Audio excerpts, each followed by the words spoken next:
welcome to the next podcast for the Africa Hotel Investment Forum, or the AHIF podcast, as we like to call it, the podcast that brings you views and news on all things hotel and hospitality related to the African continent. I'm here today with Rishabh Thapar, the director at HVS. Welcome, Rish. Great to have you with us. Thanks, Matt. Great to be here. So first off, tell us a little bit about yourself and the work you're doing in Africa. So I was born into a hoteliering family. I was born and brought up in India, and I moved to Cape Town in 2017, and I just fell in love with the continent and the city. I've been here ever since. Our primary focus remains hospitality and hotels. And I mean, a key component of that is in Africa, the leisure assets, specifically the wildlife industry, which is very close to my heart. So yeah, I believe we're working with a lot of investors in promoting that sector. Well, let's talk a little bit about hospitality, conservation, and community. I have to say, I think this is really timely. We've just hosted an investment conference in Riyadh in Saudi Arabia, the Future Hospitality Summit, and I was blown away by how much this particular discussion has moved up the agenda over the, should we say, the wilderness years of COVID. I think beforehand, such discussions were really at the back of our programs and our agendas, and perhaps there was a little bit of lip service passed to them, but this time it was really front and center. In fact, Nick Van Marken moderated a session with the CEOs of the major operators, and it was the first question that he asked them. So it's really gone up the agenda. So I guess the first question I have to you as a consultant in this space is, what sort of trends and changes across the industry have you seen come out of this sort of post-COVID, if you can say that we're there, post-COVID era that we're living in? Yeah, that's a great question, and I'm happy that this topic is getting all the attention that it deserves. Just for some context, I mean, Africa has been kind of pioneering this space of leading hospitality combined with conservation and benefits to the community for a while. It is only coming to the fore now. COVID kind of accelerated the trend. There were a few different things that happened on the demand and supply side. So, I mean, like all industries, most lodges and camps kind of shut down because there was no demand. But what happened during the next 12 to 18 months was that there was a lot of pent-up demand that came about in the international markets. And while that was happening, there was a lot of work happening at the domestic local level, where these lodges were persuaded to kind of float local rates. And that's kind of had a good balance between international and local demand. So and 18 months later, the situation we see ourselves now in as that the US dollar prices are giving a higher local revenue to the lodges because of the currency fluctuations that have happened. And the international bookings are also coming at a shorter notice because there are more direct flights coming to destinations like South Africa, for example. Delta is flying 3 times a week.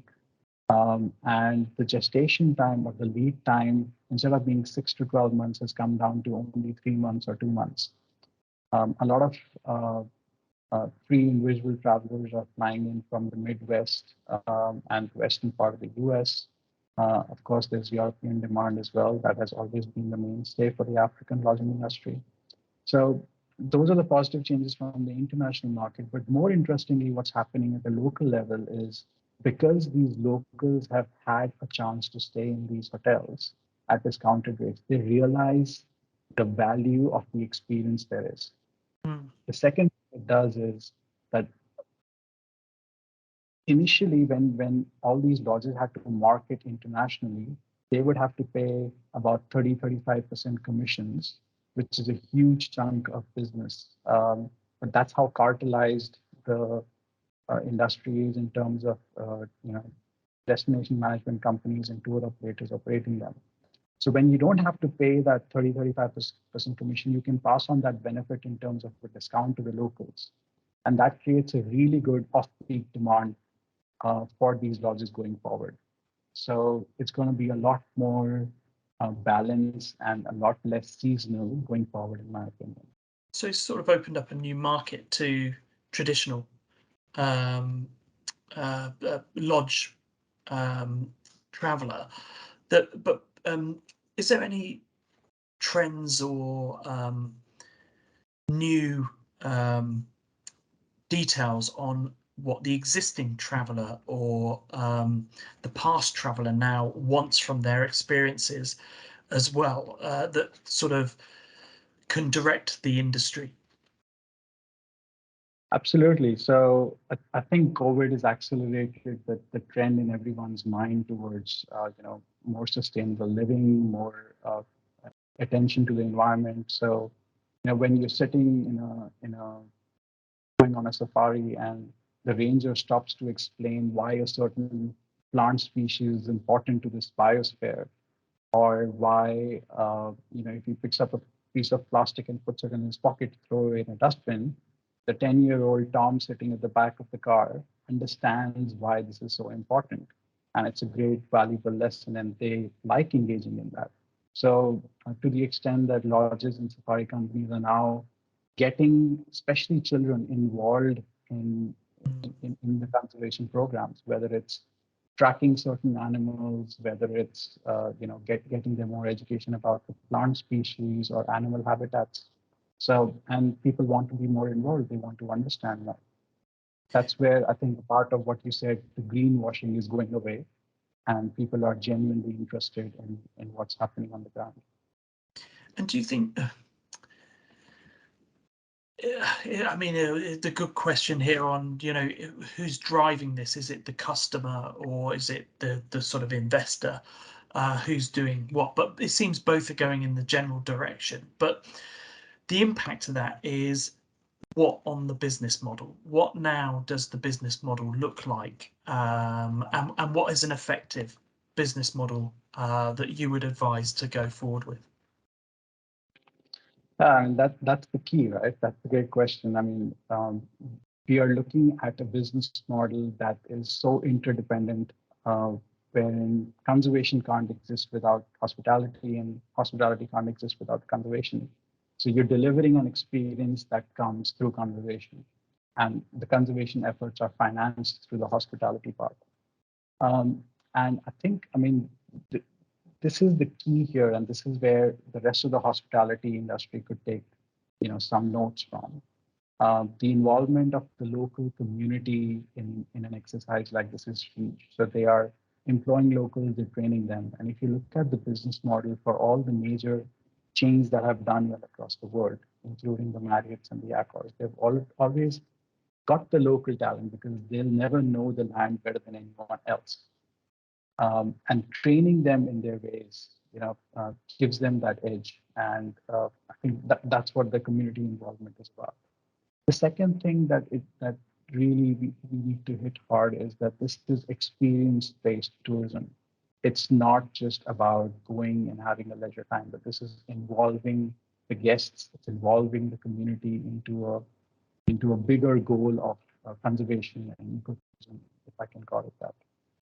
Um, and yeah, I mean that's the business model. And if you look at any of the ways that this model exists, whether it's in terms of national parks granting concessions to various hospitality operators to operate the lodges, or it's a private game reserve, or it's people coming together to pool in their lands, and have traversing rights. In the case of Masai Mara, they call them conservancies.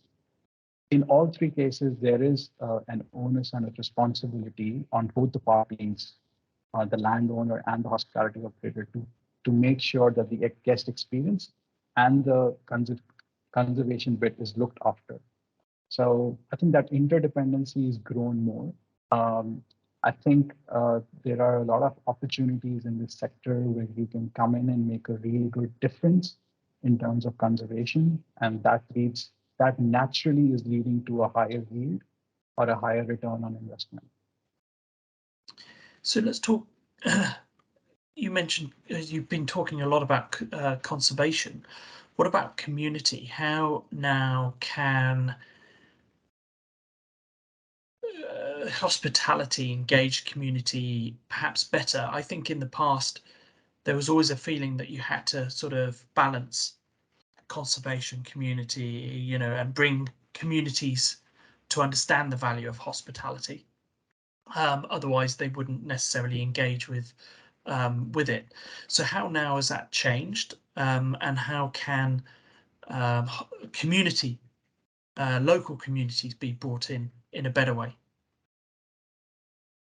I think they already are in a lot of ways. And to your point, hospitality was always looked at as a service industry. I think we are moving into a space, with the real estate lines kind of becoming blurred between co-working, hospitality, F&B spaces. There is a lot more local community involvement, and I mean, concepts like Selena are great examples to how something like this is working very well across the globe.